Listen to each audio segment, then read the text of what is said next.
Okay, cool. Good, guys. All right. There's your posture. Step 1. Now, step 2. While you're in your good posture, do you want to go to our wrist trainer or you want to go to jumping next? Jumping. Okay, guys. So, jumping and landing mechanics. So, the jump is off the balls of the feet, and it is just high enough to clear the rope. The circumference of your rope is probably 1/4 of an inch. So our objective is to keep those jumps extremely low. Now this is where video can be really useful. And of course, we're going to look at the videos you send us, but in your own practice, whether you have a friend or a partner that can videotape you, or you just have to set it up on your own, I encourage you to shoot a lot of video because it's going to give you tons of information. We want to keep those jumps low, whether we're doing singles or we're doing doubles. We're jumping off the balls of the feet, and we're landing on the balls of the feet. Now, whether the heels tap down or not varies considerably. There are some folks where the heels don't tap down, although then you're loading those calves a lot. I think the way Shana jumps, hopefully you can see. Well, I'm also got an elevated heel, so it's... Her heels probably gently come down. Okay? So let's go ahead and do that together. Just a very gentle bounce for a few seconds, nice and light on your feet. Try to get that sensation of being tall, keeping the hands forward, not backing up. Especially the folks in Flemington, you can see each other, so that's a nice advantage. You can see how you're doing. And if you've paired off or tripled off, that's great. Okay, elbows staying in. So there's your jump. Very, very simple.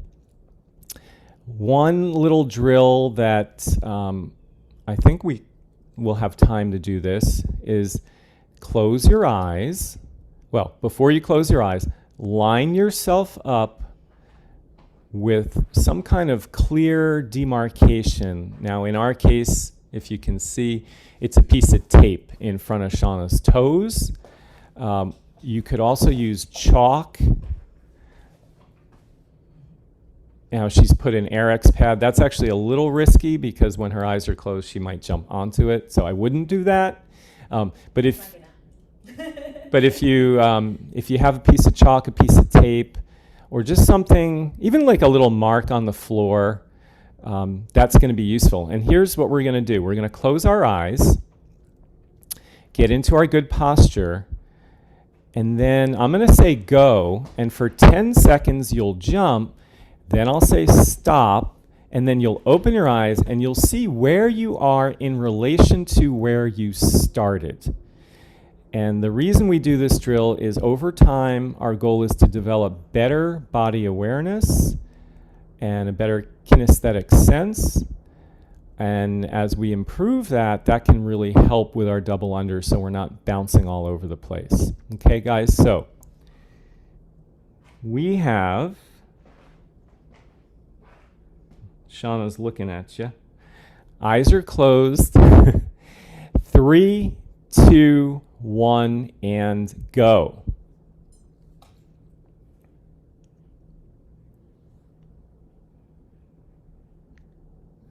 Three, 2, 1, and stop. Well, I couldn't see the details, but from the gauge, you guys did pretty good. Nothing out of the ordinary? If somebody wants to jump in and say if they noticed anything in particular, they can. Yeah, always, guys. Always feel free to jump in and say whatever's on your mind. I jumped very forward. Forward. Okay. Yes, I moved forward into where we keep the paint in the basement. I was like face up to it. Oh, wow. Okay. Yeah. Okay. So as long as you didn't jump through the paint, that's good. Yeah. You're probably following our instructions thus far very, very much so, and you're really on the balls of the feet. Yeah, it's much, certainly Yeah, much better to go forward than back is the one thing we want to avoid at all costs. So some people turn in circles, which is very interesting, and we'll revisit that when we get into some of our double unders drills. Awesome. Good, guys. So a couple of just simple concepts. To be the best jumper you can be, of course, there's the skill, right? And we're going to get into the turning and etc. But essentially, you want to be quick on your feet, and you want to be quick with your hands. So if any of you have done any boxing or martial arts, grappling, MMA, etc., that's an advantage. But there's other sports that relate well, such as tennis, basketball, volleyball, any activity where you have to get off the ground quickly, land, and get back up. And then anything, right, where you need to use your hands to perform a quick motion. So we're going to leave step 2 and move on to step 3. And step 3 is all about turning mechanics. Well, jumping and landing, I'm going to call step 2. Okay. Yeah. Okay. So if you happen to have a wrist trainer, I'm assuming you don't, great. If you don't, no big deal. Let's just talk about grip for a second. And Shana will approach so you can see what she's doing. Should I show for the wrist trainer action or in general when we're doing it? Let's show the grip in general, and then we can show the wrist trainer. Wrist trainer's a little bit more clumsy, but so just in general with your grip, it's light. You don't want to crush the handle. I know that's sometimes tempting, but try to resist that. The thumb is on top, and for most people, the forefinger is extended, and that can help with control. More so with some other steps besides double unders, but even with double unders. The other thing is you don't usually want to choke up too much on the handle. Now by choke, if you know the baseball reference, it'll make sense to you. There, Shana is choking up. You can see, well, her fingers are actually on the cord, which you wouldn't want. You'd only do that if you found your rope was too long and it Or- wasn't adjustable. or if you were using clothesline like back in the day. But Right. but you want to have a little space You got a nice handle. between the end of your fingers and the bottom of the handle. That's going to give you a little more control, a little more speed, a little more power. All right. So gentle grip, thumb on top. Now, when you're doing the turning drills, you're going to take both handles in one hand. So it's a little bit, as I said, a little clumsier, but it's essentially the same grip. You just have more to grip. And here's what our objective is. We get into our good posture, always. And then elbow comes into the ribs. And now your job, and if you have friends with you, so you guys in Flemington can do this, you're going to watch your partner using your wrist as much as possible, and as little elbow and as little shoulder. We're going to make circles to the side of our body such that the rope does not cross the midline. And there you can see it is perfectly parallel to Shana's feet. Crossing the midline would look like that. And the other possibility is it would cross the midline behind you. And there you see it going behind Sean, and sometimes it hits your feet. So you're going to want to try this drill first with your dominant hand. And I don't know how many, is anybody left-handed? Okay, really makes no difference. I'm a lefty. But we're going to try that drill with our dominant hand first and see if you can accomplish the turn with very little movement at the elbow, and the shoulder is quiet. Because ultimately we want the wrist to do the work. It's going to make us a much better jumper. Now, if you find that that's difficult, and it often is, the elbow gets into the act, here's a way to fix it. You can take the opposite hand, wrap it around the joint, right? So where the bicep and the elbow meet, and then and of course the bicep crosses the joint. So you want your hand to cross the joint, lock in the elbow. Now, you got to use a little bit of force. You can't be too gentle. Lock it in hard so that the movement is going to come now from the wrist. You're not going to let that elbow do anything. And it's not so easy, but I think it's worth trying, okay? So we do our dominant side first, okay? Let's just do a few more on the dominant side, and then we're going to flip it over, and we're going to do the same thing with the non-dominant arm.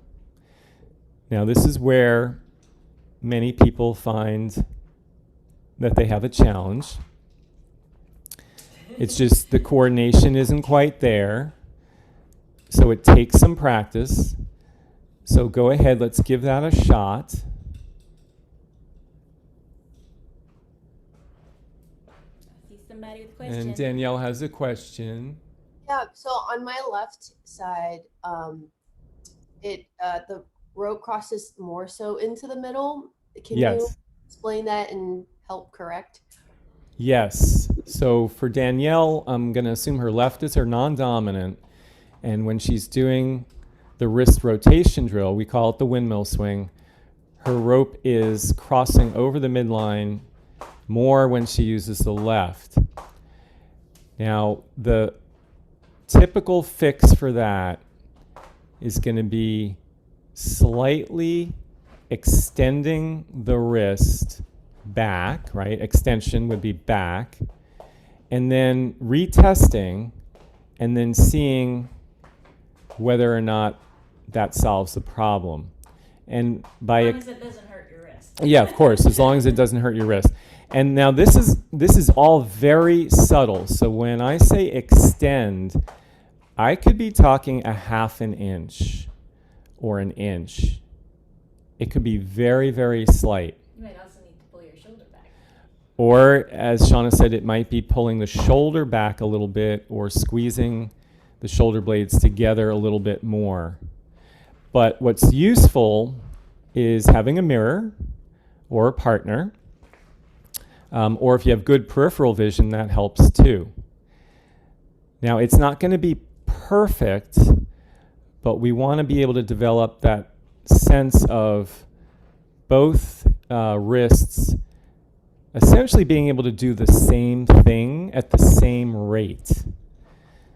Now imagine if I said, okay, right now you're going to put your rope down and you're going to sign your name with your non-dominant hand. I'm going to guess most of us wouldn't do very well. So it should come as no surprise that turning a rope with your non-dominant hand doesn't feel as comfortable, and also that you're not as proficient.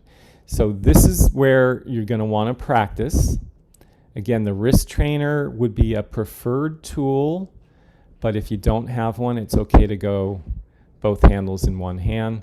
You can also And fold your rope in half. and you can fold your rope in half. So Shana has now folded her rope in half, so it's much shorter, but that means less to control. I think they can see you if you go back. Much less to control, so easier to do the drill. Not easier in the sense of, you'll be necessarily more proficient, but it's just less to maneuver. And you can see what's going on a little bit better. So that's another option, to fold that rope in half. So I definitely encourage you, if you are seeing a difference from side to side, whether whether like Danielle, it's crossing the midline or maybe something else is going on. Try to build this into your practice. It doesn't have to be much. It could be a couple of minutes a day. Or a week or even. Or, yeah. One thing to note, this is it. Perfectionists out there, you may have a discrepancy between the left and right for the rest of your life. That's normal. We do. I do.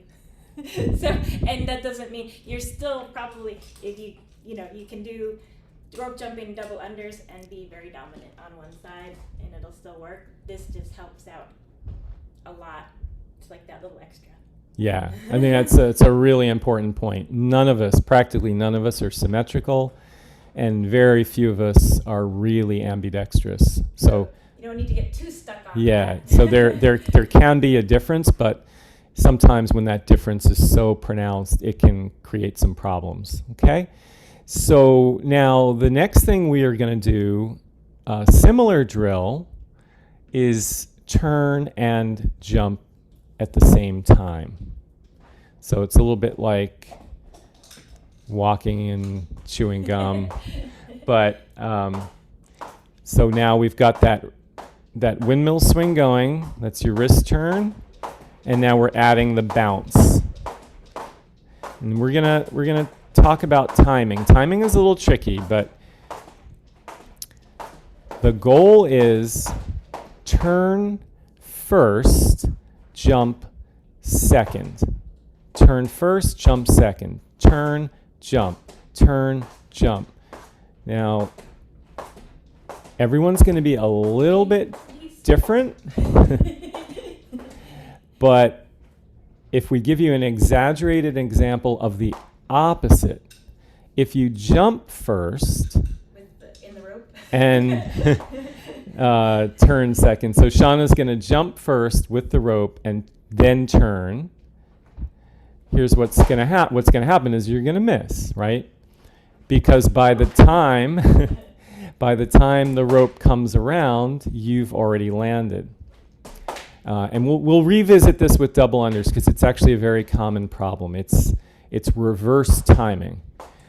But optimally, you want that rope to be approaching your feet, so quite close to the ground as you're about to jump.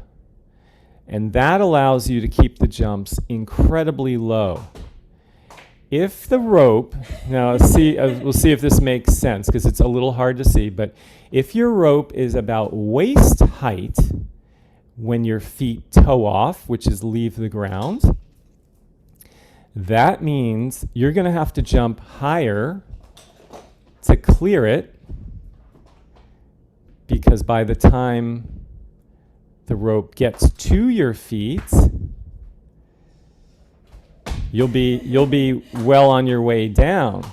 So hopefully that makes a little bit of sense. So timing is critical, and there is a tendency among a lot of beginners to jump too soon, especially with double unders, and we'll show that in a little bit. But so the drill you may want to practice is with your rope to the side, turn and jump. Turn, jump, turn, jump, turn, jump. I want to make the point now, we're talking about turning mechanics. The sensation of pushing your thumb down on the handle, unless you're using a clothesline, is the next turn and the next turn. And that'll be very important with double unders. So if you're wondering how you know you're turning, you feel your wrist turn down. Down, right? Which is pronation. Down. So in video, you'll actually see the palm will face down, and then it'll come back around. So if we gave you a paintbrush and had you stand next to the wall and turn, you would be making a circle. And you would see that circle on the wall. Don't do that at home. That's a bad idea. Okay. You got kids. All right, guys. So that's your turn with your jump. And now what we want to do is put all these steps together to do our singles, and we'll do it as a group. And I'm going to encourage you just to pay attention to what you're feeling, and if you notice any issues. And I think I'm going to go to gallery view so we can see everybody. Shana will just do a quick demo. So back to good posture, feet close together, soft ankles, knees, and hips. Elbows are into the ribs, hands are forward, neck is aligned with spine. You're looking out at about eye level. Now to initiate, it's the only time where we really do use the shoulders and the elbows. We have to draw back, right? We have to bring those elbows back. That's just to get started. And once we get started and we're using the wrists, then the wrists and the momentum of the rope will keep you going. So we're gonna take a look. If you have a buddy with you, they can take a look too. Here are just a few things to look for or to try to feel. So obviously, if the rope catches your feet, you want to make note of that. And if you can notice, does it catch on both feet? Does it catch on one foot? If it's one foot, is it right or is it left? And is that consistent when you miss? Is it always on the same foot? For some people, that is the case. Do you notice if you're traveling forward or back, or are you staying in the same spot? Do you notice if your feet are staggered? Does one creep forward, even if it's a couple of inches? Okay. What about impact? How does that feel? Does it feel very gentle? It should be extremely gentle. Or is it feeling like, that's a very hard landing? And how do you sound? And do you notice that your elbows are staying close to your body, or do you feel like, they're kind of creeping away? That's a lot of stuff. I don't want you to think about too much of it, because obviously that's going to mess you up. But we'll take a look as well. We're going to let you go for about 30 seconds, and then we'll reconvene, and you'll tell us what you felt, and we'll tell you what we see. All right, so 3. Quick question. Question. Do you prefer to look at us on our side or forward? That's a very good question. Why don't you face forward on this one? Both views are pertinent. I happen to like side view for the doubles, but face forward. Yeah, forward for now. Thank you. That's a good question. All right, and ready, set, and go.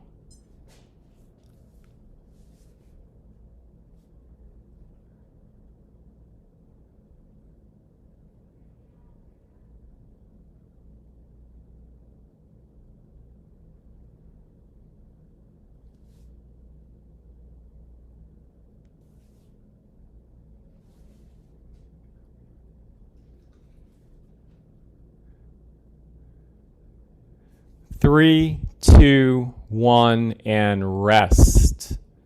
Good. Awesome, guys. How did that feel? Anybody want to tell us whether it felt different than in the past? Yeah, Danielle.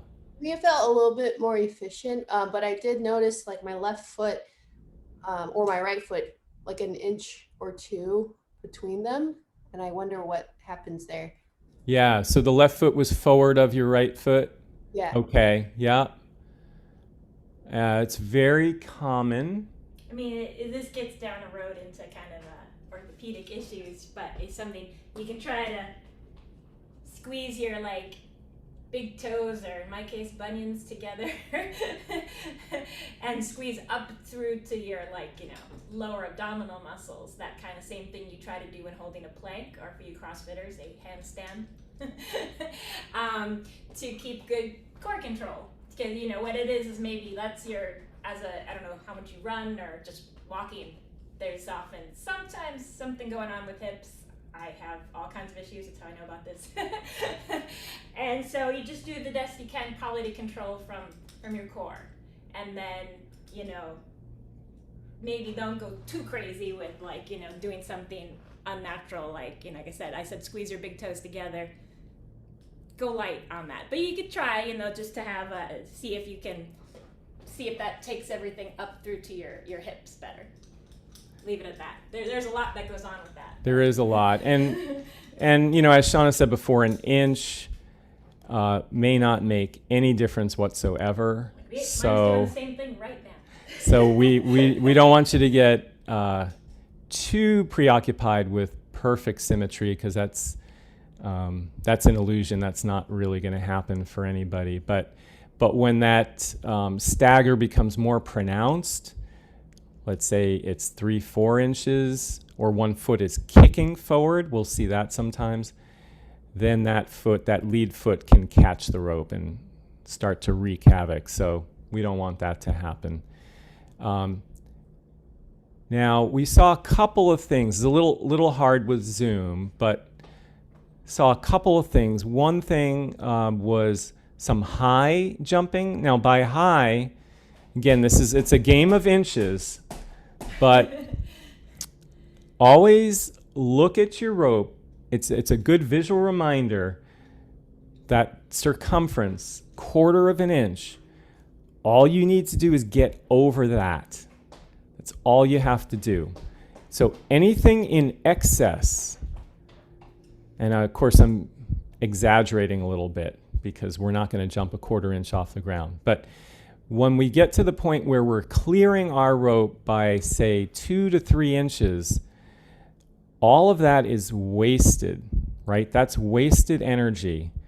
So Shana jumped before and showed you slightly higher bounce. So that may not look terribly high, but it is. That would be her double under height. Even higher. So what may seem like a relatively low jump, when you examine it on video, is actually quite high and unnecessary. So the goal is keep working on those drills, those wrist rotation drills. Shadow jumping is also useful, which means no rope at all, just your bounce, and trying to keep it really, really low. Okay? With some folks, there was a little bit more elbow than we might like, but that's something that's going to take some practice. And then how about anybody else, anything you want to share with the group, anything you felt, anything that seemed different? I noticed a bit of a kickback. Okay, Shana noticed a little bit of a kickback. So with double unders, that's often called a donkey kick because it's even more exaggerated. With singles, it's usually not such a big deal. But remember, singles are our foundation. It's where you get rid of it. So there you go. There's a kickback. Even though it's subtle, she feels it. So the heels are coming up. That's not that much, just a little. And then the toes will jam into the ground.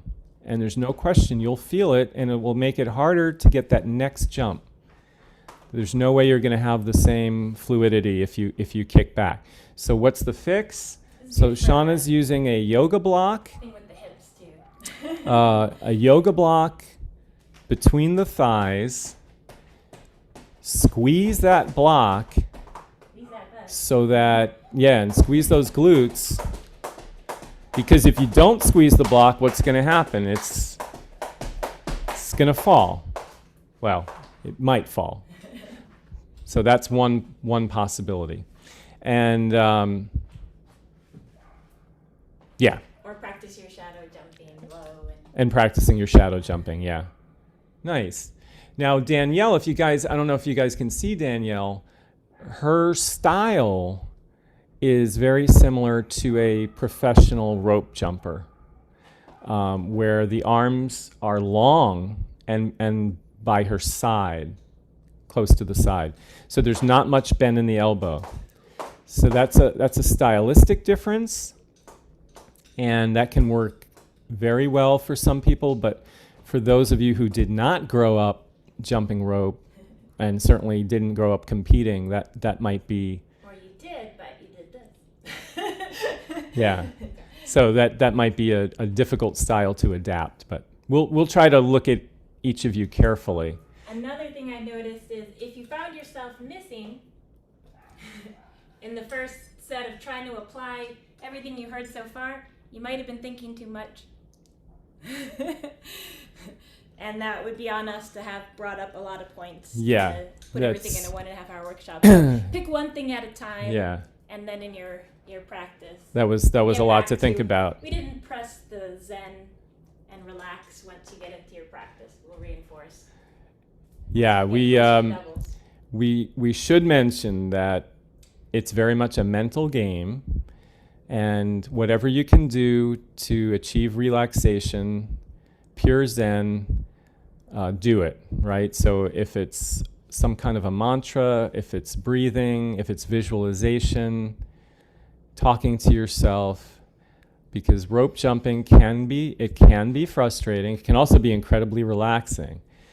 But if you're finding you're a little tense, that tension will easily get transmitted to your rhythm, and it'll affect your jumping. Okay, so guys, we're gonna do two things before we move into doubles. One is speed.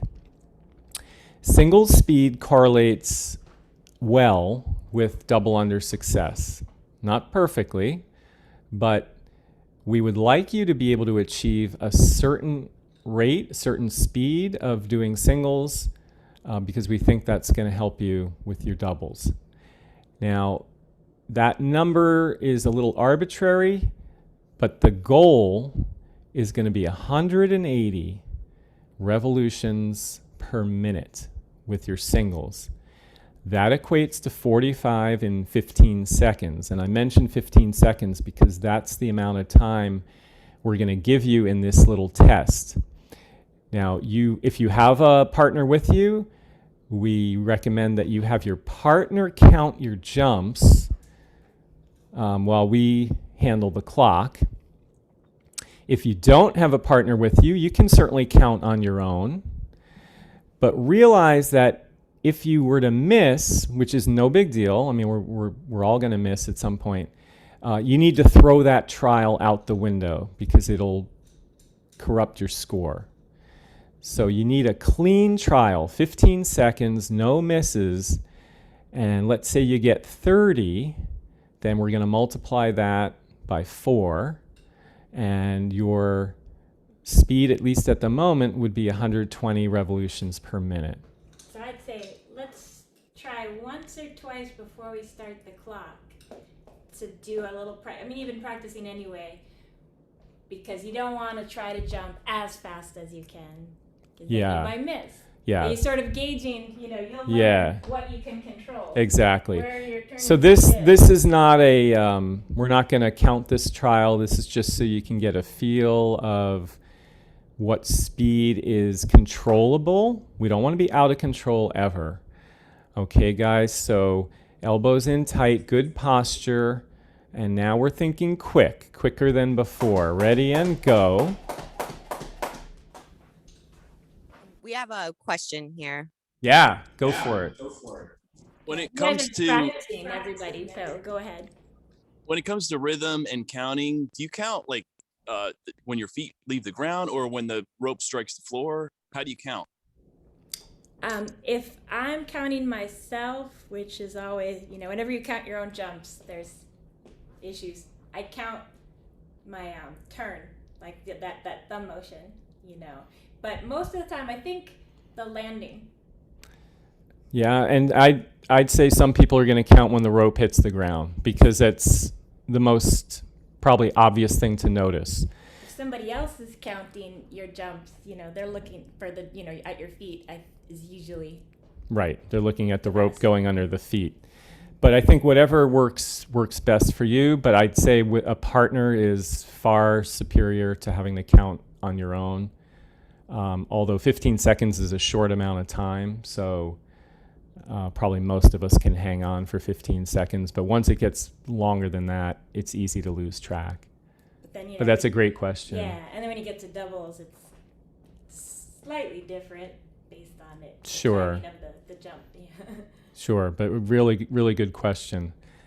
So let's give it a shot, guys. We'll do a couple of trials. And again, 180s, it's arbitrary, but from our experience, we found that once you can achieve that, you're in really great position to knock out doubles at a pretty rapid rate consecutively. But don't worry if you're not there. Don't worry if you're not even close to there. You still can get doubles jumping slower than that. But what it does is when you can jump 180 times in a minute, there's a couple of things we know for certain. We know your jumps are low. There's no question. It's almost impossible to jump high at that speed. We know your wrists are turning well. We know that if you're not missing, you're efficient. So, Shana's gonna do just a quick singles demonstration that we think is about 180, just so you can see.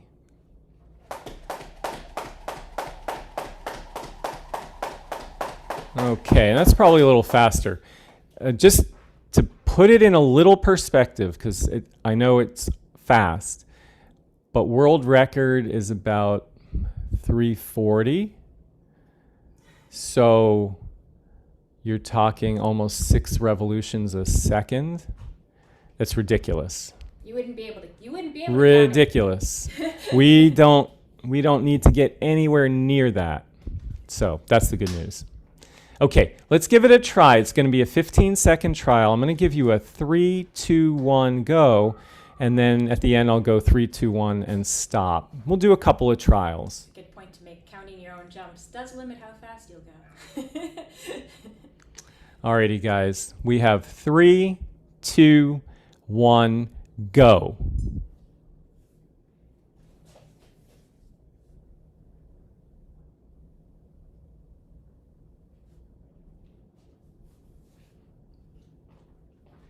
Three, 2, 1, stop.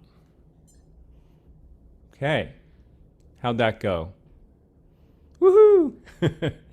Anyone get a number that they want to share? 41. Okay. 41. Awesome.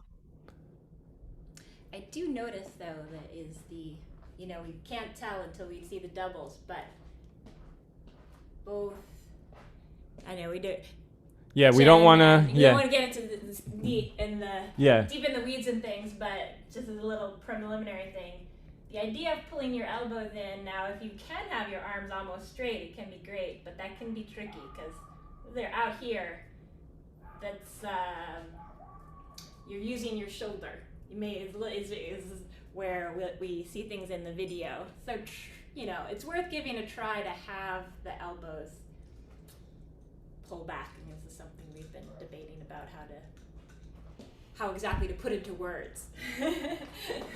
Let's do one more trial. Mm-hmm. Take a second just to shake out. Try to get into a nice state of mind. Yeah, little sigh there. Okay, and we'll set our feet, and we have 3, 2, 1, and go.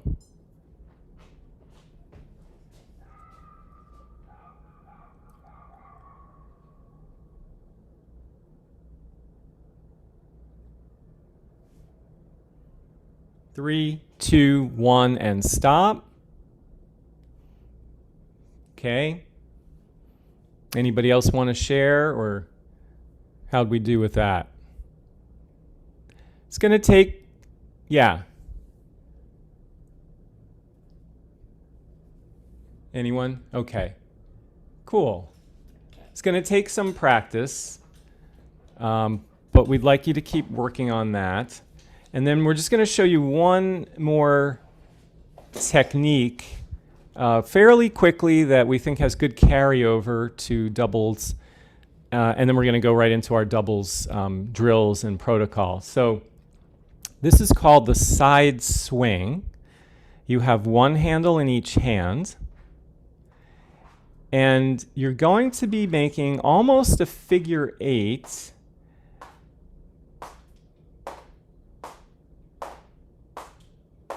And the key here is allowing the hips to sway. Hips have to be relaxed. The wrists are doing the work. The elbows are bent quite a bit. The momentum of the rope is taking it from one side to the other and over the head. Sort of getting, you're hopefully bypassing your head, not going anywhere near it. So Slower. it's a useful drill for a couple of reasons. One, it really gets the wrists into the act in a way that is not the case when you're jumping through the rope. You're not jumping, so there's no impact. And it's considered a transitional move from jumping to resting. So side swing, jump. And the thing that's useful about it is it allows you to stay active with the rope, but not jump. And what we found with a lot of folks that are learning double unders is they really get into their practice and they overdo it. Double, double, double, double. They miss. They just keep hammering away. And with the side swing, you can go from your double. So let's say you attempt a double. And whether you're successful or not, it allows you to make that nice transition into a movement that's low impact but still has benefit for timing and for your wrist. So just wanted to introduce it. We're not going to get into more detail than that, but it's just something to consider, particularly with CrossFit, because there's 2 jump rope moves that, with all our years of visiting CrossFits, there's only 2 moves that are done, singles and doubles. And that's unfortunate because there's so much more, and sometimes we end up overtraining. It's just too much, especially when there's a lot of doubles in a WOD. It's too much. And of course, you can scale, but sometimes scaling goes in one ear and out the other. And people just work too hard. Okay, let's move on, guys. We're going to go now to, we're going to take double unders apart, and then we're going to put them back together. So step 1, there's a couple of things that are going to change, and pretty dramatically. The first is your jump. Now you need 2 rotations of the rope as opposed to only 1. So it's 1 jump, 2 rotations. So of course that jump is going to have to be a little bit higher, but not crazy high. Crazy high would be for a triple under, for example, or even beyond that. What we're going to do is called the tapping drill. So we're going to have our hands ready. Now, everyone does this a little differently. Shana's going to tap her hips or lower ribs. I like to tap my upper thighs. Either one is fine. What we're doing is simulating the double under jump, and the 2 taps represent the 2 rotations of the rope.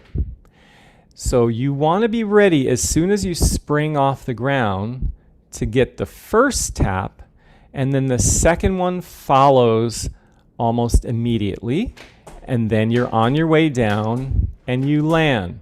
But before we do them consecutively, let's just do one. So we jump, tap, tap. Okay, give that a try. Tap, tap, tap, tap. 2 taps while you're in the air. Good. And just notice, how high are you jumping? How does the landing feel? Okay, good. So let me jump in and just show you one thing that might be useful. So some people jump higher than is necessary, not only for singles, but also for doubles. So if you can tap 3 times, that's too high. That's your triple under height, right? So we want to go 1, 2, 1, 2, right? But what if I do this? 3. That would be triple under height. So we don't want to do that. So if you find you're jumping so high that you can tap yourself 3 times, see if you can bring it down a little bit. 1, 2, 1, 2, 1, 2, 1, 2. And then we're going to try to get a rhythm going so that Which it looks like a lot of people are getting it, which is really nice. So consecutive. One point to be made, you could simulate the double by just making the wrist turn, but if you haven't really learned to do a double turn, for a beginner, the tap is a feedback that you actually are doing like this it's a timing thing more than anything else, that 2 taps happens while you're in the air before landing. If you did this little wrist simulation, both the coach, if you had one, or you don't really know, because you don't can't really have the same feeling. Can't feel it. Eventually, you might just, you could throw that out if you're not. Most people like it, so. Yeah, it gives you good sensory feedback. Even though you're. There's the. Or Tim can do the 30. I can't do two taps against your body, and then the feeling of the feet. So the taps would come first, then the feet would hit the ground. Taps, then feet. Taps, then feet. Now to sync it up to get it continuous is a little bit trickier. 1, 2, 1, 2, 1, 2. And we would encourage you to talk to yourself. 1, 2, 1, 2, 1, 2. So it's 1, 2, then land, 1, 2, then land, or whatever verbalization works for you, right? It's a lot of possibilities, okay? But we want to get that sensation of the 2 taps, the landing, and the spring back up. I mean, ultimately our objective, of course, is consecutive doubles, but before that happens, we have to get 1, and we don't know where you guys are at in this journey. Some of you may be, at different points. The next thing that has to change is the turn. With your singles, it's 1 turn, 1 jump, and for most people, that feels pretty natural. For your doubles, it is 2 turns, 1 jump. So after the first turn, and this is probably the biggest challenge for most people, we have to follow through again. The initial turn is the more aggressive turn. The second one is a continuation. And here Shana's doing snap, snap. And now, I don't know if you can hear, but she can hear the sound that the wrist trainer makes. Should I use the heavier? All right, she's going to go full rope, so it's easier to hear. Thought it was mechanically looked better otherwise. Now, the reason we're showing you this from the side is whether Shana was turning only once for a single or twice for a double, it should look almost identical. So that's the key to successful double unders. When you really have the form, there is virtually no difference. It's almost indetectable how somebody looks doing a double under versus how they look doing a single under. The only difference is the jump is a little bit higher and there's 2 turns for 1 jump. But the rest of the mechanics look almost the same. So we know when there's a massive kickback or a tuck or a pike or the arms come way apart from the ribs or any of these common challenges, then we know we're just not quite there yet and we can improve. But the key thing right now is the double turn, starting with the dominant hand, really focusing on the wrist, doing the work. Yes, there's going to be a little bit more of a, I'm going to call it stabilization at the shoulder. You interject. If you do have issues with this, or students that do, a wrist trainer is a really good idea because it's much easier to learn with just the one handle. Just kidding. Yeah. There is no doubt it's going to be easier with the wrist trainer, and you know, if you don't mind sacrificing a cheap rope, or if you want to get one from us, you know, it's a useful tool. We sell them as a pair, but typically you'll use one at a time. But anyway, this is really important. So snap, snap, that thumb on top, that forefinger extended, and that wrist are doing virtually all of the work. And inside the shoulder joint, there's a lot going on to keep it stable. So that's why some folks who have had shoulder surgery or have shoulder issues don't really like double unders, and that makes sense. Definitely would want to use a wrist trainer instead of Yeah. If you go too heavy, it's going to hurt. So we go dominant first, guys, and then we're going to go non-dominant. Same thing. 2 turns. Snap, snap. Good. How are they doing there? Yeah. The same idea. Maybe we get Good. to the That's little it, Danielle. animals. Good, Jen. Or shirt. Hands inside the shirt. Yeah, we'll get to that in a second. Good, guys. Okay. All right. Oh, he's got, yeah, see, the speedball is a good idea. Yes, speedball is awesome. The only drawback is you don't get the feedback hitting the ground. Right. But in the initial stages of trying to get the feel of 2 turns, Yeah. and then some people may vary, you know, there's everybody's individual story. Yeah, but Speedballs speedball is can great. also I don't know if just- you all can. Well, everybody that's there in Flemington, they can see the speedball. So, You have to pay attention to what's yeah. going on though with the speedball. Yeah. Nice. Try to slow it down. All right. So now we're going to take that same drill and we're going to add the jump, but it's a little different than before with the single jump.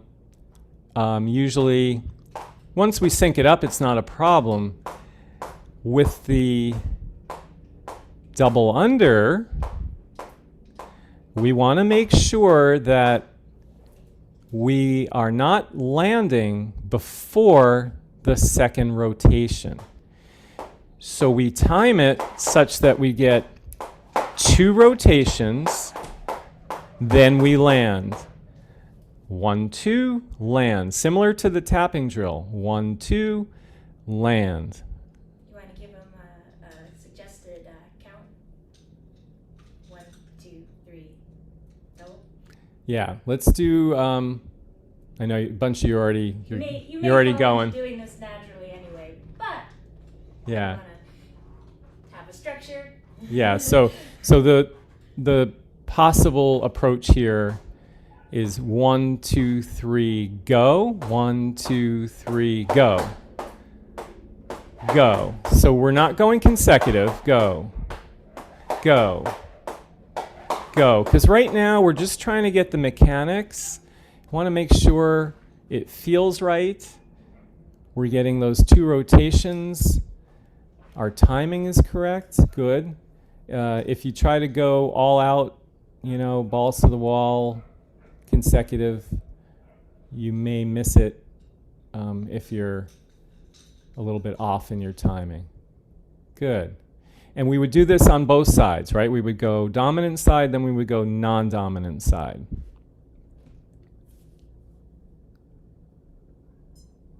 How are they looking? Shauna's Pretty the good. eyes here. Yeah, I'm the eyes. I'd say relative timing looks good. You know, what do you call it when you're like projecting something, you know, like, you know, what might happen with the double, but we're trying not to, like, you know, say too much about stuff that's not relevant to what we see. So far, so good. Good, good. All right. Elbow is in there on Daniel. Yeah. Good. Daniel's working to pull in. All right. So now, And we don't need to put hands inside the shirt as of yet. yeah. So there's a couple little tricks to make sure the elbows don't come too far apart, but we'll save those. So guys, now here's what we want to do. This is the mental part. We want to try the actual double under. No more turning to the side. But mentally, we want to prepare ourselves such that we don't hesitate. So our rule is you get 3 singles. 1, 2, 3, and then you must attempt your double under. All right, so Shana goes 1, 2, 3, double. Now our sequence is 1, 2, 3, double because our assumption is that people are in the process of learning. If you're beyond that, then you have many more options, right? You could do single double. You could do consecutive double. We can talk about that later. But the main idea here is 3 singles, and you got to go for it. It's a little bit like, I mean, I'm not a paratrooper, but I imagine it's a little bit like jumping out of a plane or jumping into double Dutch. Just like jumping out. Or anything where hesitation starts to get in the way. So as an example, here's what we see all the time. You've done all this practice, you have an understanding of the technique, and you get to the point where, all right, it's tomorrow morning, and you're like, okay, let me put this into practice. I'm going to work on my double unders. So you get your rope out and you start doing singles. And you're thinking you're in your head, you're like, all right, I'm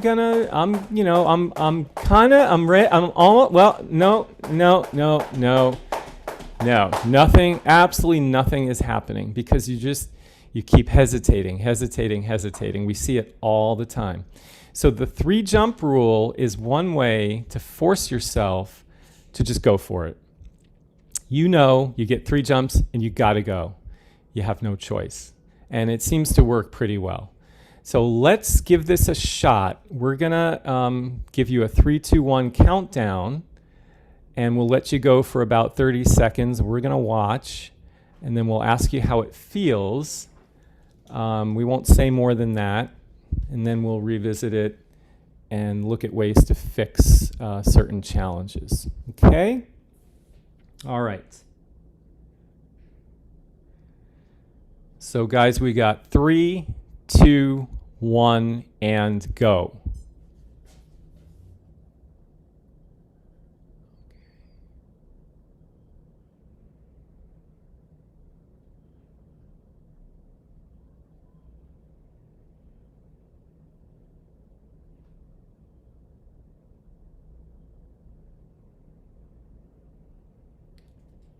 Yeah, Danielle looks good, but there is like a 3, 2, 1, and rest. Rest. Awesome, guys. How did that feel? What did you notice? And then we'll tell you what we saw. They're just Anybody want? They're exhausting. They're exhausting, They're right? exhausting. Yeah. Now, can I ask, were you breathing? I don't remember. Seems to have It's double, it's single, single, double, single, single, double, single, single, double, but they're so much harder. And I feel like when we see people doing them at the gym, I'm like, they look fine. And I'm like this, I'm dying. Yes. I'm like dying, God. It's like my freezing cold basement and I'm sweating. They I just gotta seem so much more interject. difficult. Yeah. That number could increase, particularly after the first. Like you do 1, 2, 3, you try your first, then maybe, depending on how singles, if your singles have gotten easy enough, you could do as many as 10 singles and then try another double. You know, gauging your own, that has to do with one's own individual aerobic capacity for rope jumping itself. You know, and so Yeah. on how much that one double, you know, to me, if you have pretty good awareness of that, do more singles before trying another one. I mean, Yeah. ideally you get to a point where Okay. you pick some Yeah. pattern, whether it's 3, 4, 5, 6, 7, 8, 9, 10, you know, keep instead from getting of kind so- of doing just one stop and then eventually doing like 2 in a row by some magic. Because one of the main things we've heard from people who are mainly trying to do consecutive double unders is they get one and then they eventually get like 10 in a row one day, and then they don't get them. Then for like 3 months they don't get it again, and that has to do with not learning to control the rope. So the controlling the rope is on the one hand, and then knowing your fatigue level is another. So I can understand that too. That was something I worked on. So if you're and it's also particular if you're okay with singles, just do some more singles until you're ready. Balancing it with Tim's point of like not paralyzing yourself to not trying. But if you really can feel, because I know what that feels like. It's like, wait, no, I'm not ready yet. or just to get back into the flow. So just add a few more singles to catch your breath. Or go into the side swing if you start. To me, the side swing is a really huge advantage to work in rest period without interrupting the flow of like the timing and skill of the turning the rope jumping.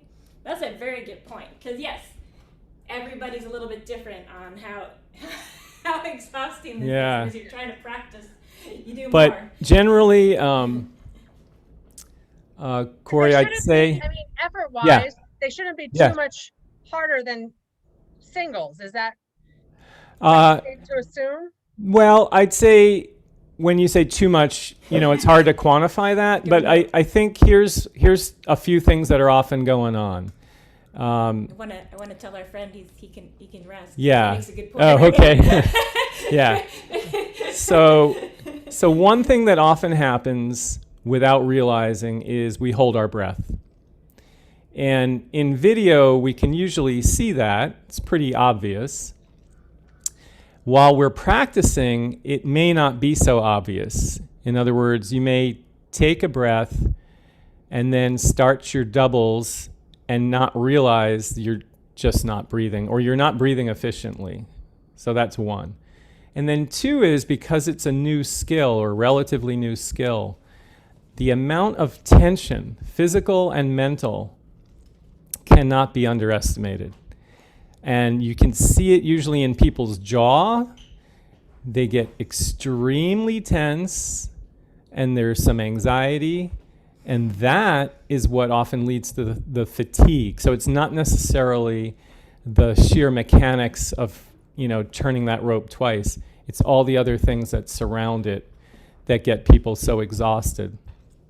But I think you're right. Ultimately, when you're comfortable with them, it's not a tremendous amount of effort, but it's significantly more than a single under. It's another reason why for most people, looking down instead of straight ahead, because straight ahead turns into this, and you're breathing and all your scalenes are all tight. And then, so if you look down, and also breathing through your nose may be difficult, keep your mouth a little open. Yeah, that can You'll help be too. a little better. That's really most people who have a little bit of issues with What else, guys, did you notice? Did anyone notice any? Danielle. Yeah. I noticed my landing doesn't feel soft, and I don't know if that's because of my rope control or lack of it. When I feel fatigue, I generally feel it like right here. Just the left side? Oh no, Both sides. Yeah. In this area. So I don't know if that means I'm straining my wrists, or I don't know. Yeah. And you have your arms by your sides, right? More or less. Yeah, maybe a little bit more use of the So, elbows. I think Shauna's right. I think in your case, having a slightly deeper bend in the elbow might help alleviate some of that tension in the forearms. Or change, if your skill is that spot on, you can try a cable rope. Oh, I think. But Yeah. that becomes a matter of what your goals are. I Yeah. don't really love Danielle, are you using is it a PVC rope? I couldn't. I think so. Yeah, It looks okay. yeah. Got it. Yep. Got it. It looks, I don't know if that's ours. No, I don't think it's ours. No, is that's it? ours. Yeah, the pink and green. Well, it's your handle, but a different rope. Oh, it's a different rope. Okay, cool. Okay. Nice. But yeah, I think when the arms are down by your sides, then there's a lot of forearm involvement, as opposed to having a little bit more of a bend in the elbow. How about anybody else? Anybody else notice anything that they want to share? Okay. Let's do one more trial. Or Shana, or do you want to show some? Okay. Well, You know what, we'll there's show- a distinction between the single to double, your ultimate goal, and then that you could just not worry about how many you do. Say you got your side swing going, you're nice and relaxed, and you do your singles. Maybe you do 3, maybe you do more. Maybe you don't worry about 3. Now I'm ready. I'm gonna do 1, and then I'm gonna try another. Just to relax about it. And right now I'm talking while I'm doing it. So if you can talk to somebody, talk to your coach while you're doing it, then it can actually use up some energy. But you haven't just worked so hard that Right. you can't talk. Yeah, So then I did 2 in a row. it's like Maybe the one talk single, test. 3 in a row. Singles. So I have to jump a little bit higher. But the hands stay, no crazy different thing happens with my use of my arms and shoulders except for that little snap. Right. Hopefully. That's the goal. And I think the important thing there was, notice Shana was not too hung up on, okay, I must do a double after my 2 singles, like robotic.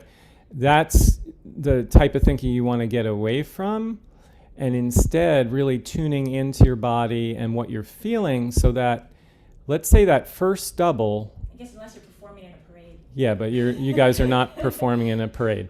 Let's say that first double was really taxing. Like, you really felt it. You felt the landing. You felt your heart rate accelerating. Well, then when you come down from that, take your time. Do several singles before you attempt the next double. And keep going with that approach until everything starts to calm down. And I can almost guarantee it will. It's just that initial period where most of us tend to be kind of tense.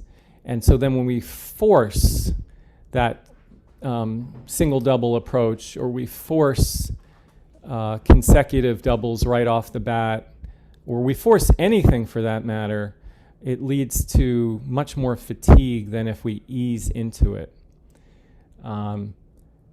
So that's one thing to consider. With consecutive, it's all about, as soon as you land, you have to get right back up. And that's why the tapping drill is so useful, because it's about quick feet, right? You feel the ground, and you can't bend those knees too much. You can't sink too deeply.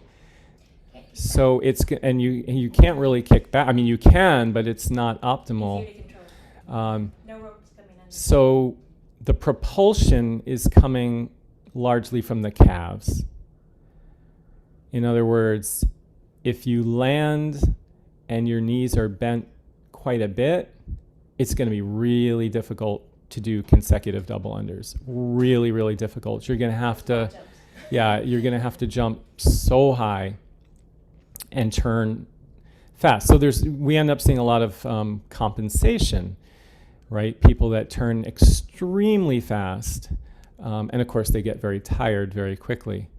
So that's the other reason initially it's good to use a slower rope so you don't lose control.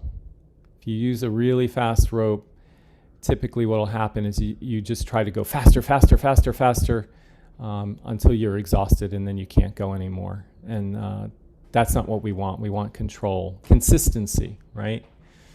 So a couple of things we wanted to show you, and then we can take some more questions and go over more stuff. Very common challenge is the elbows coming away from the ribs more and more with each successive attempt.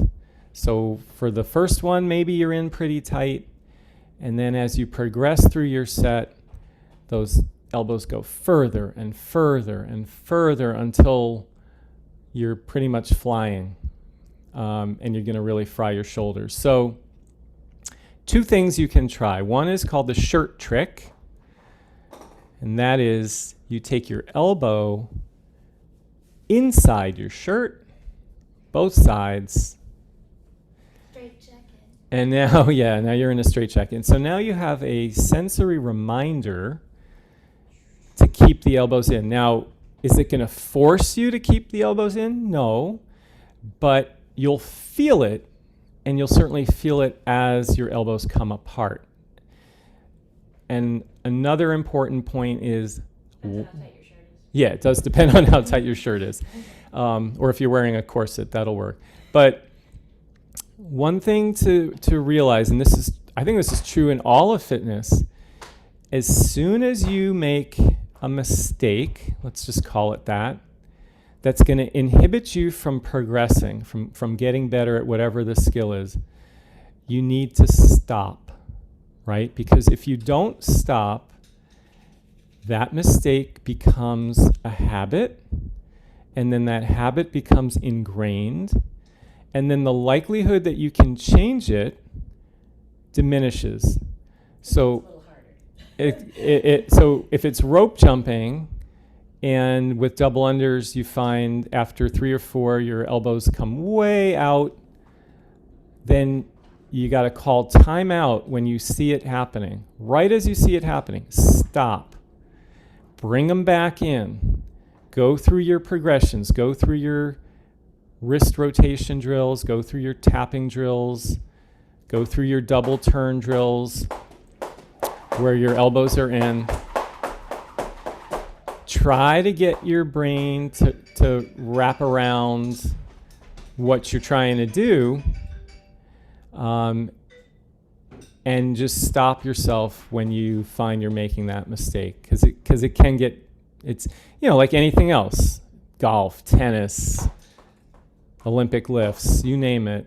Once we fall into a bad habit, it's very difficult to correct. It's not impossible, but it's difficult. So the shirt trick works pretty good. And another little trick is to use, you can use a rolled up hand towel, or if you have a Beanie Baby or a small stuffed animal, these are a lot more fun, right under the armpit. And obviously if they fall to the ground.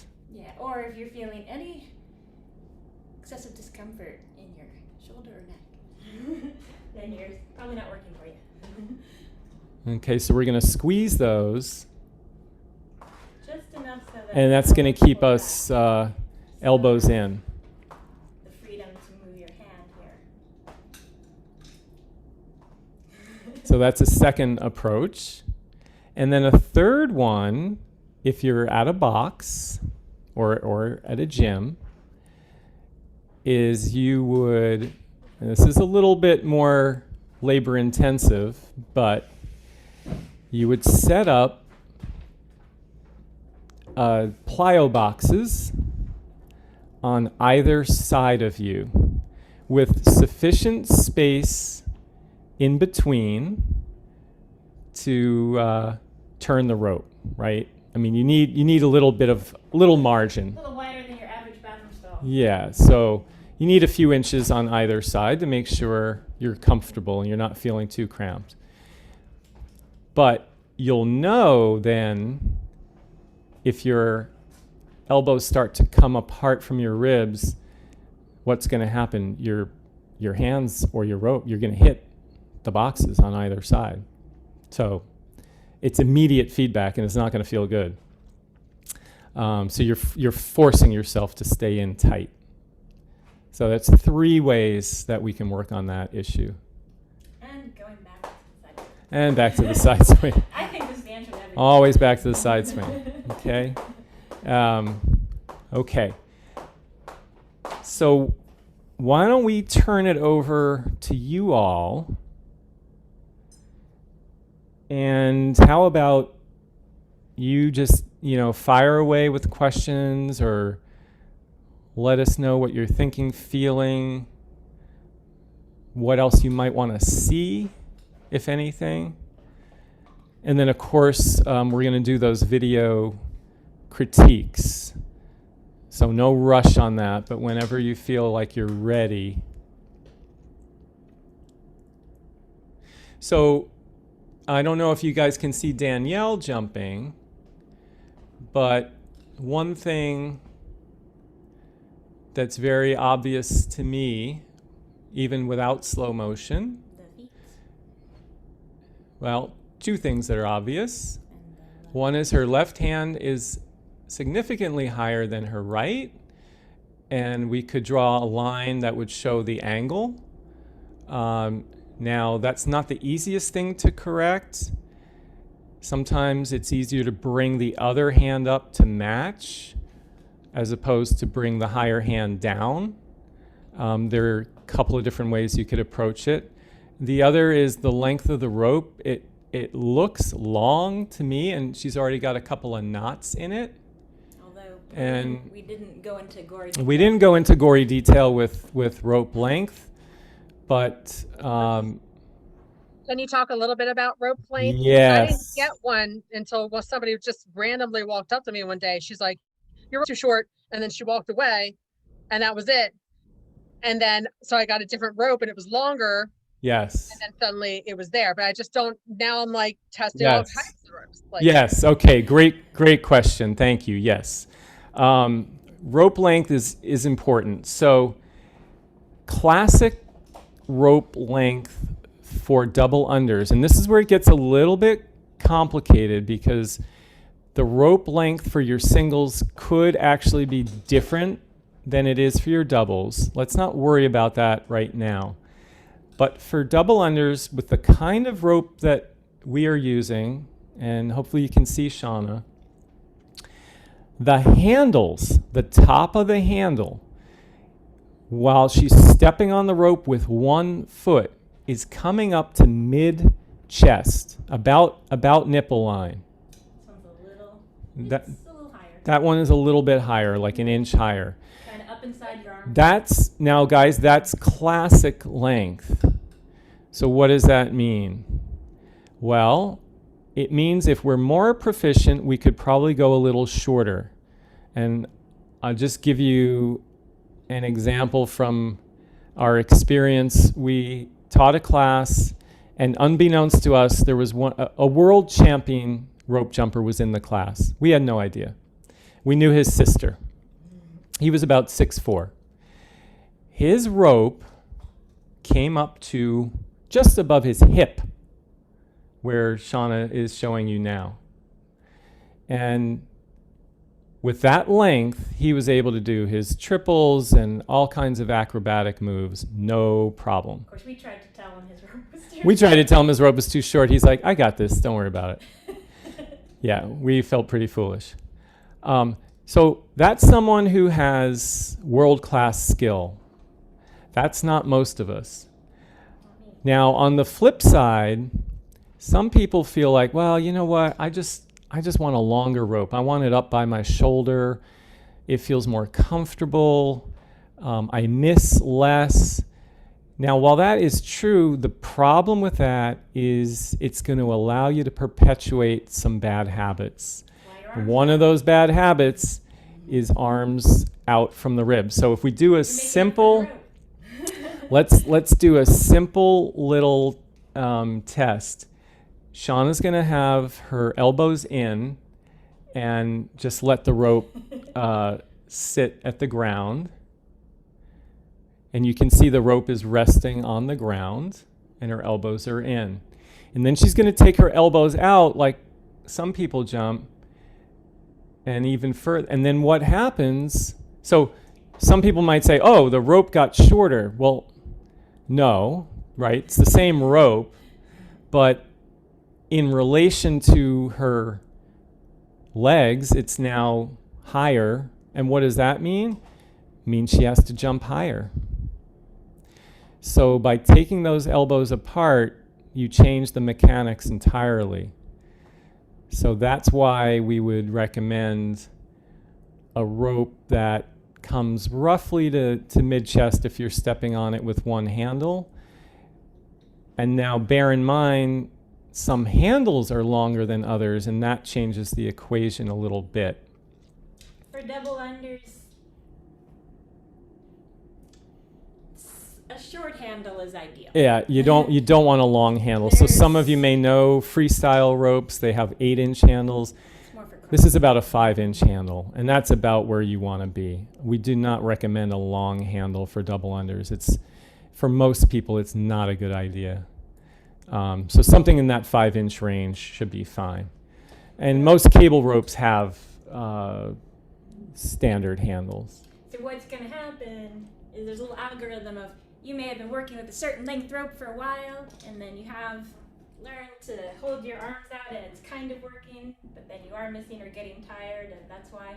So now you need to learn to hold your elbows in more and relax your shoulders, but what might happen when you use the short and then try a shorter rope, you might go back to what you've always done, and then the rope's going to be too short, Right. and you'll miss, right? Right. So, but that doesn't mean that you have the wrong form. So you may have this intermediate period to adapt to using a shorter rope while learning to, relax your shoulders and hold. So you have to sort of, that's why having the wrist trainer, doing those intermediate drills is so important, rather than just trying to magically change your form, But yeah, we've seen that a lot. If you just somehow, it may have been you have good rhythm and sense of rope jumping, but you unconsciously made your shoulders move to accommodate the rope. Right. And now you're getting tired. So if you really want to be more efficient, then you're gonna go through that intermediate period. Try a shorter rope, but first go through the drills. Because if you just try to go to the shorter rope first, then you'll get all frustrated and be like, I'm missing. And first try single speed with a shorter rope first, then the doubles. Yeah. Do your singles Yeah. that's how you can get to doing a very, I always think it's rather boring, it's trying to take out any extra cool stuff out of rope jumping, and everything is super tight. Yes. But that's your goal for the single, Yeah. to get efficient. Yeah, I think that's really, really good advice. And, with any sport, if you change the equipment, think about your Olympic lifts. If you go from a PVC pipe to a 45-pound barbell to, 225, it's different. If you go from short skis to long skis, it's different. If you go from a normal size tennis racket to an oversized racket, it's different. So there's going to be a process of learning and adapting and adjusting, but it's also the reason why we say don't use multiple ropes. You're going to drive yourself crazy. We've gone to, mostly what we did before this was do live workshops, and we would travel to boxes all around the Northeast, and people would show up at the workshop with a bag of ropes, no joke, 5 ropes. And they'd start with one, they'd be like, oh man, this doesn't feel great. And then they'd switch to the other one, which was a different weight and a different length. And then they'd switch to the next one. And they not only were driving themselves crazy, they were driving us crazy. So They only needed to get a wrist trainer, or perhaps the speedball I saw you guys there at the box using. I've sort of, Tim always gets nervous when I show. I go, if you don't end up, can't order the speedball, which is a cable, usually a cable rope with the wiffle ball on the end. You can use, depending on what your handle is like, to simulate that and pinch the rope and learning to that same kind of thumb on top grip. You know, so haha, in a pinch, here's your speedball. And so to get that idea of 1, 2, 3, 2, Go. 1, 2, 3. And you can even, depending on the plastic of the handle, get a little bit of a whir sound, although it's not a wiffle ball. Yeah. That's your double. And you know, as far as purely getting out of like a stiff wrist, which I didn't, you know, again, we don't have quite the same detail to see the video. We'll be able to see that. Those of you, hope you decide to submit your own individual video, and hopefully we'll be able to see slow motion, which is very helpful as well. I don't know if you want to get more into the weeds of that, or even just now if you're not totally exhausted. You know, both as you want to, or if you have to make your own videos for yourself. Danielle had asked at the beginning, which way should you face? Facing to the side. Whether you see your own video, or certainly we ask if you do your own, please do at least some portion of it, you know, Yeah. perpendicular to the camera. Yeah. Does that make sense? Perpendicular. Yeah, both frontal and Standing side view. perpendicular to the camera. Yeah. Because we'll be able to see what's going on, where your hands go when you go to do the double. It's very important, since one of the main things is to make sure you're not somehow throwing the rope very quickly to try to do it like, and it happens very fast. If you're truly using your wrist,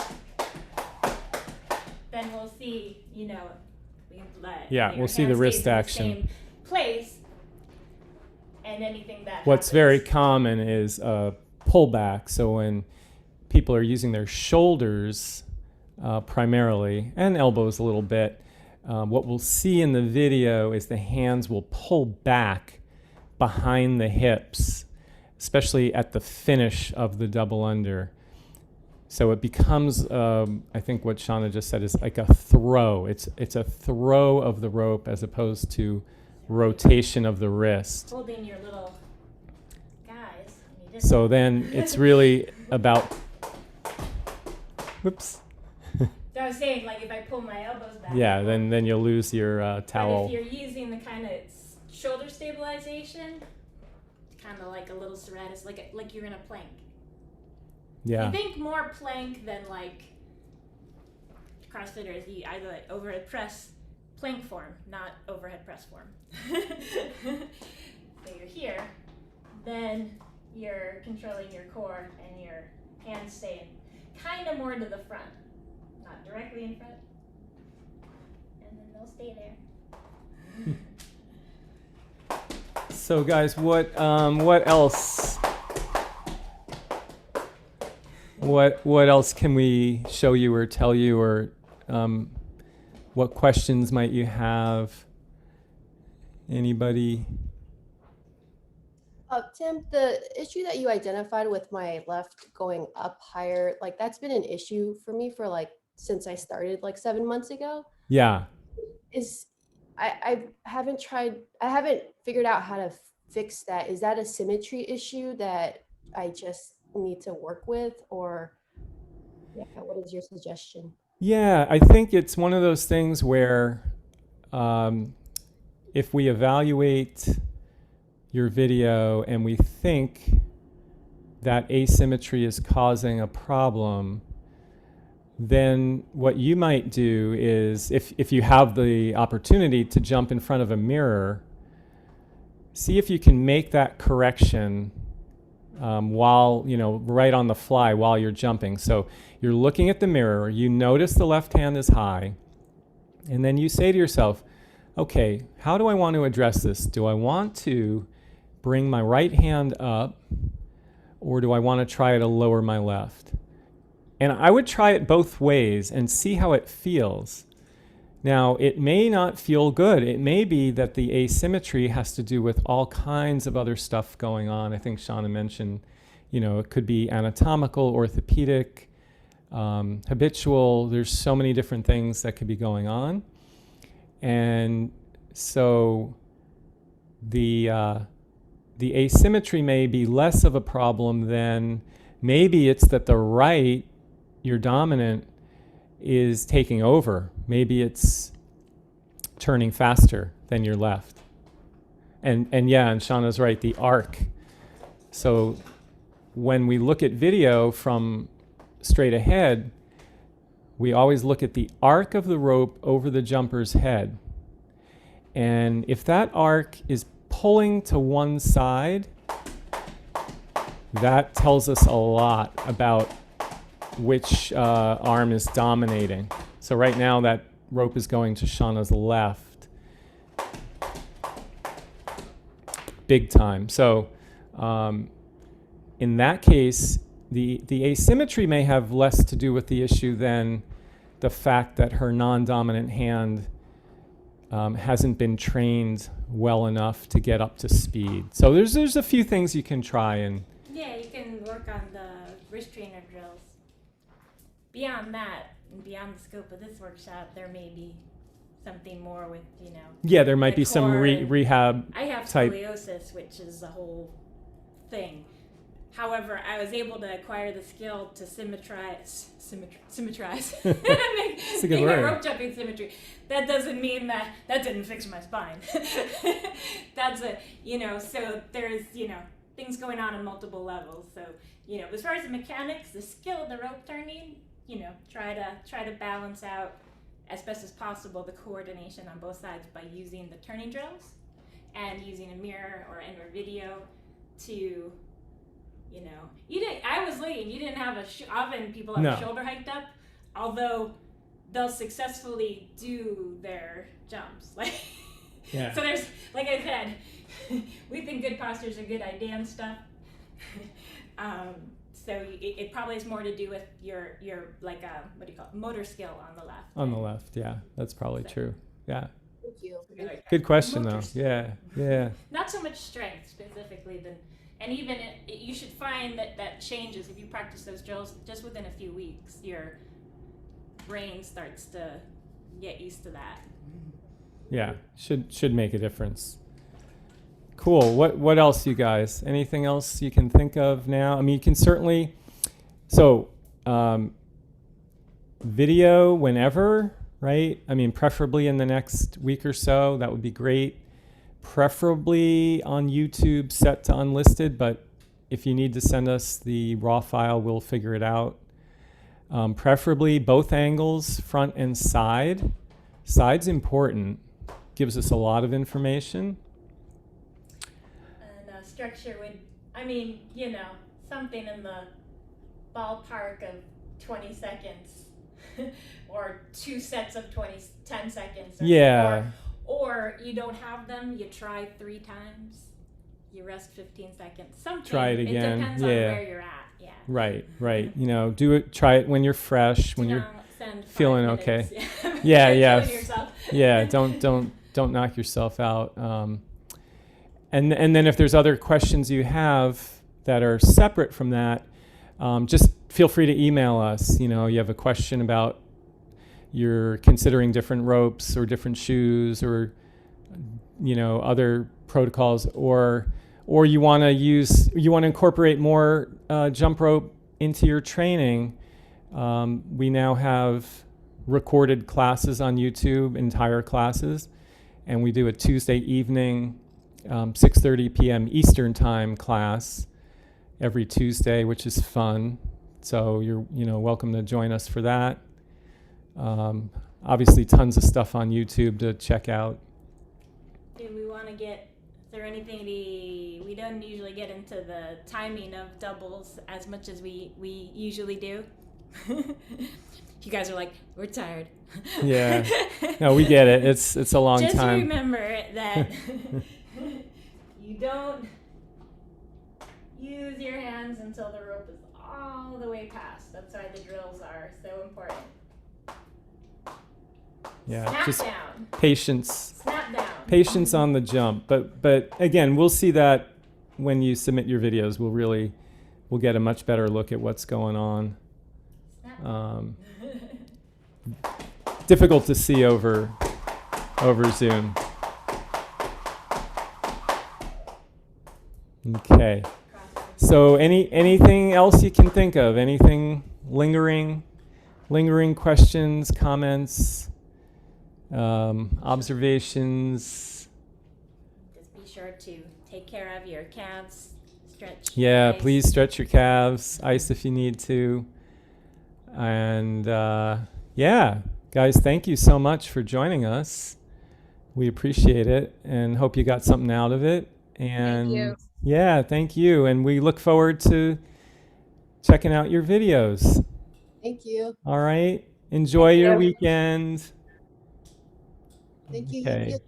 Okay. See you Sure. soon. Bye, you guys. Bye. Bye.